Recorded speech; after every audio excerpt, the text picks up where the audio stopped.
మహాపాశుపతాస్త్రాగ్ని నిర్దగ్ధ సుర సైనిక. అమ్మవారు మహాపాశుపతాస్త్రాగ్ని నిర్దగ్ధ అంటే దహించబడినటువంటి అసుర సైన్యాన్ని కలిగి ఉందంట.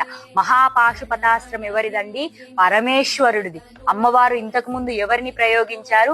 నారాయణ దశాకృతి. అజ్ఞానం అనే బండాసురుని గెలవడం కోసం అమ్మవారు శ్రీశక్తి, భవశక్తి, శివశక్తి, హరిశక్తి, భైరవి, శాంభవి, జంబూకేశ్వరము నేలే అఖిలాండ ఈశ్వరికే అజ్ఞానం అనే బండాసురుని గెలవడం అనేది అంత కష్టతరమైందన్నమాట. ఎందుకంటే మనకి ఎంతసేపు పుస్తకాన్ని కింద పెట్టారు, దీపానికి 2 ఒత్తులు పెట్టారు, ఎడమ వైపు పెట్టారు, కుడివైపు పెట్టారు అని ఎంతసేపు ఈ అజ్ఞానము సాత్విక అహంకారంలోనే ఉండిపోతాం. కాబట్టి ఈ చిత్తము, అజ్ఞానము, మనస్సు, ఈ అహంకారాన్ని గెలవడం అనేది అంత అజ్ఞానం. కాబట్టి ఆ అజ్ఞానంని గెలవడం కోసం అమ్మవారు మహాపాశుపతాస్త్రాన్ని రాక్షసుల యొక్క సైన్యం పైన ప్రయోగింపజేశారంట.